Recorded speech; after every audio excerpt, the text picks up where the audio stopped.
Welcome to the Threat Insight analysis on the United States and Iran war. This video forms part of our new series, which aims to answer how society arrived at a particular situation at a specific moment in time. We call this series, How Did We Get Here? The United States and Iran war is the first topic in this series. You are welcome to contact us and submit ideas for other topics which you would like us to research and engage with.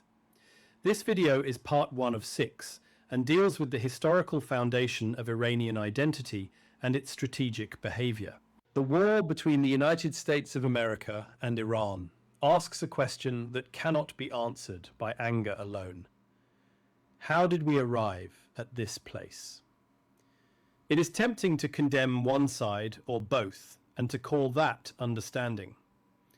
But the road to the present was not built in a day.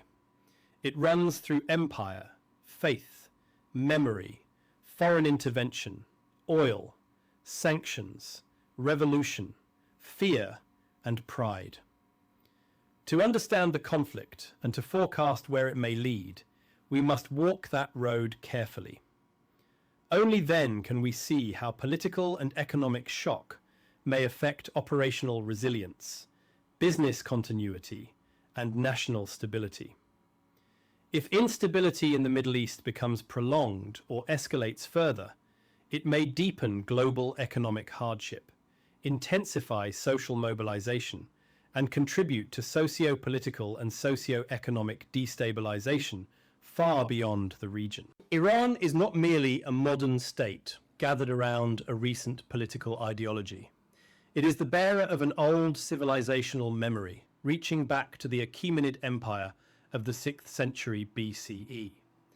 When Iranians speak of sovereignty, dignity, encirclement, and foreign interference, they do not speak only from the wounds of the 20th century. They speak also from an older image of Persia as a center of administration, culture, language, and power. This matters because modern Iranian politics is repeatedly shaped by the same instinct. The state may compromise tactically, but it resists any settlement that appears to reduce Iran to a subordinate regional actor. Seen in this light, the first historical lesson is that Iranian nationalism is older than the Islamic Republic. It survived empire, conquest, monarchy, revolution, sanctions, and war. That continuity helps explain why external pressure can produce a rally-around-the-flag effect, even when domestic dissatisfaction with the regime is high. The present leadership can therefore frame foreign attacks not only as attacks on a government, but as attacks on an ancient national identity. When the Trump administration describes Iran as deranged scumbags, bloodthirsty thugs, and a depleted rogue state whose chief exports are violence, bloodshed, and chaos, it gives the Iranian leadership the very language it needs to gather the nation around a common enemy. The Islamic conquest of the 7th century brought Islam to the Iranian plateau, but it did not erase Persian identity.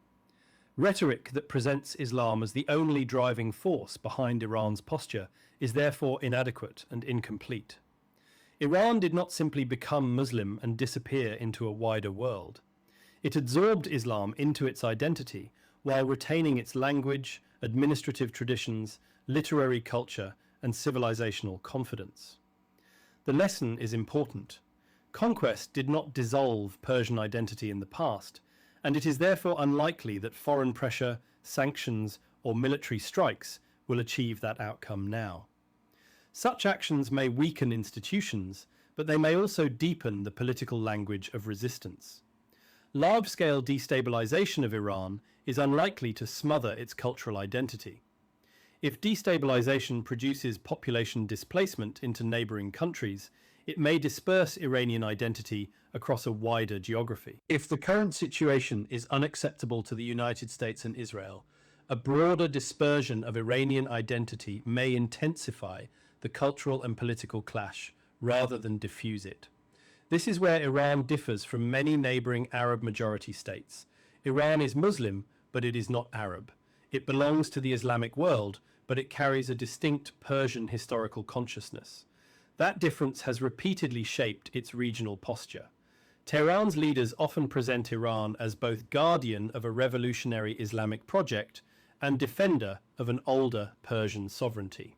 These two identities sometimes reinforce one another and sometimes compete, but together they make Iran difficult to coerce through pressure alone. The Safavid dynasty, beginning in 1501, is essential to understanding modern Iran because it established Twelver Shia Islam as the state religion. This decision did more than define doctrine. It created a durable political boundary between Iran and many of its Sunni majority neighbours.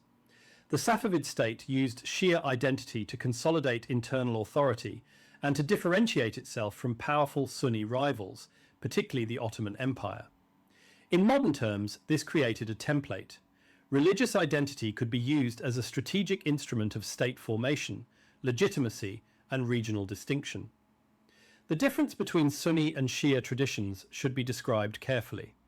Sunni Islam developed around the legitimacy of community consensus and the historical caliphate, while Shia Islam gives spiritual and political significance to the lineage of Ali and the Prophet Muhammad's family. In Iran's contemporary system, this religious history is translated into a constitutional structure in which the supreme leader is not only a political authority, but also a religious guardian. The current regime therefore presents itself as the protector of a revolutionary Shia order, while its regional opponents often see that same claim as expansionist, sectarian, and destabilizing. This historical pattern matters today because Iran's proxy strategy did not appear from nowhere. The use of aligned militias, ideological networks, and religious legitimacy echoes an older strategic logic. When Iran cannot dominate the region conventionally, it builds influence through identity, patronage, and asymmetric reach. This is one of the central cause and effect links in the forecast. If Iran is weakened conventionally, it is more likely, not less likely, to lean on asymmetric instruments. By the 19th and early 20th centuries, British and Russian expansion placed Iran under sustained external pressure. Concessions over resources, trade, and influence became recurring sources of grievance. The pattern is familiar. Foreign powers sought access to strategic resources, Iranian rulers conceded under pressure, and nationalist resentment accumulated beneath the surface. This historical memory later made oil not merely an economic issue, but a symbol of sovereignty. The Pahlavi era began in 1925 and brought an ambitious program of state centralization, modernization, and westernization. Reza Shah, and later Mohammad Reza Shah, sought to build a modern Iranian state, strengthen the army, secularize public life, and reduce clerical influence. The country was formally referred to internationally as Iran from 1935, a name rooted in the idea of the land of the Aryans, or noble people. The intention was to project national strength, but the political method created a contradiction.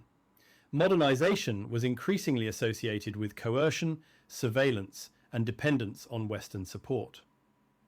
The central turning point came between 1951 and 1953, when Prime Minister Mohammad Mossadegh nationalized the Iranian oil industry. For many Iranians, nationalization was an assertion of economic independence after decades of foreign control over oil. Britain opposed the move, and in 1953, British and United States intelligence supported the overthrow of Mossadegh in the operation commonly known as Operation Ajax. The Shah was strengthened, but the monarchy's legitimacy was damaged.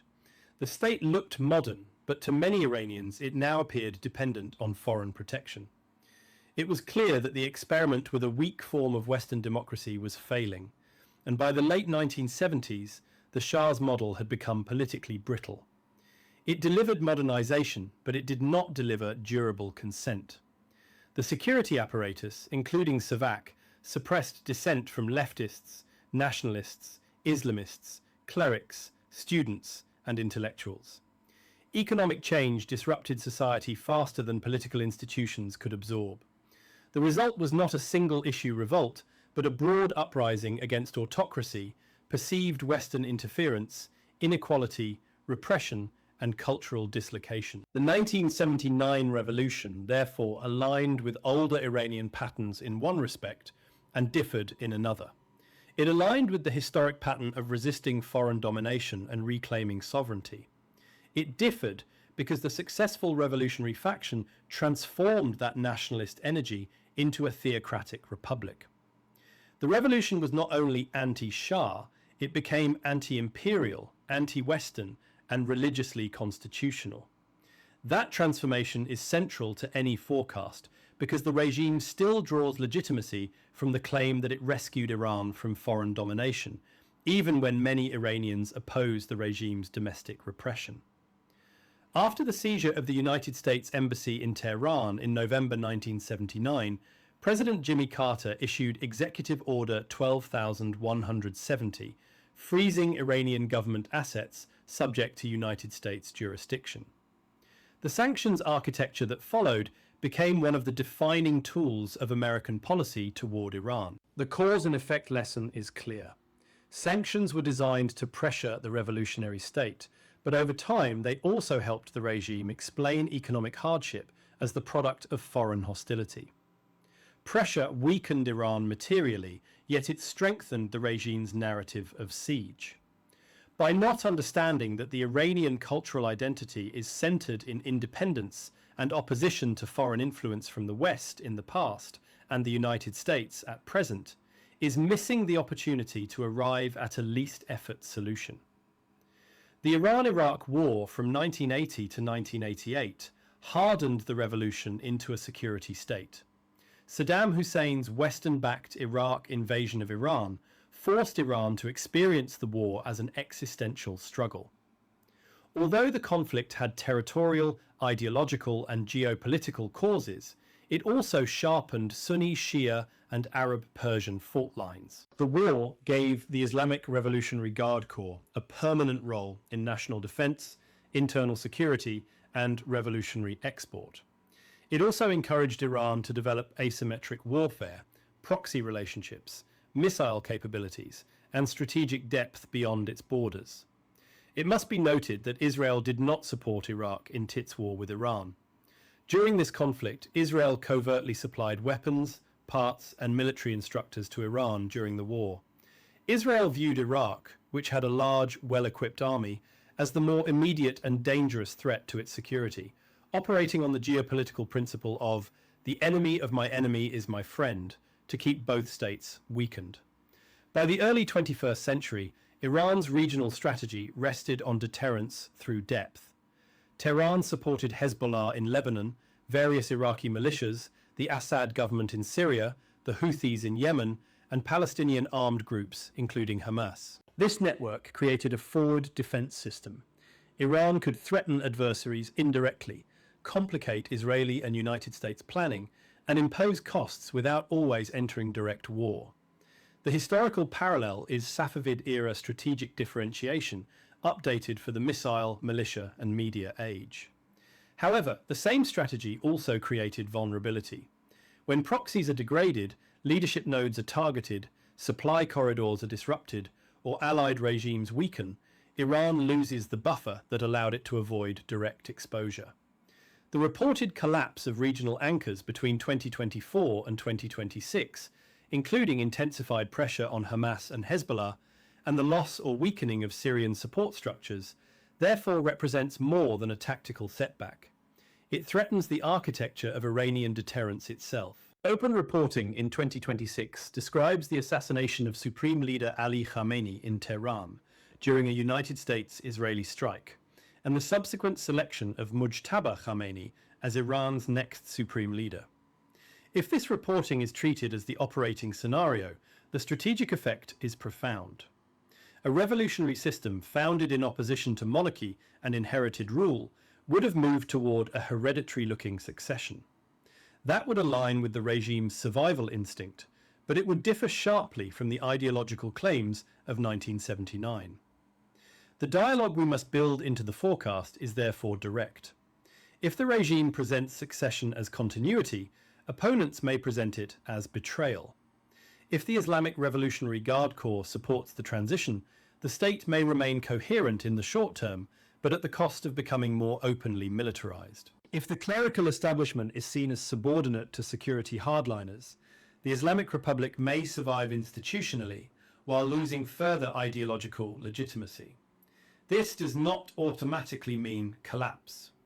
History suggests that Iranian states under external attack often consolidate before they fracture. This is the end of part 1. If this briefing helped you read the signs a little earlier and see the road a little more clearly, give us a like and click the bell icon so that you are informed when we post new risk assessments, situational reports, and socioeconomic or political reviews. If you want to find out how Threat Insight can assist your organization with real-time and credible risk intelligence to help you navigate the complexity of the present instability, please reach out to our business development team, who is eager to assist.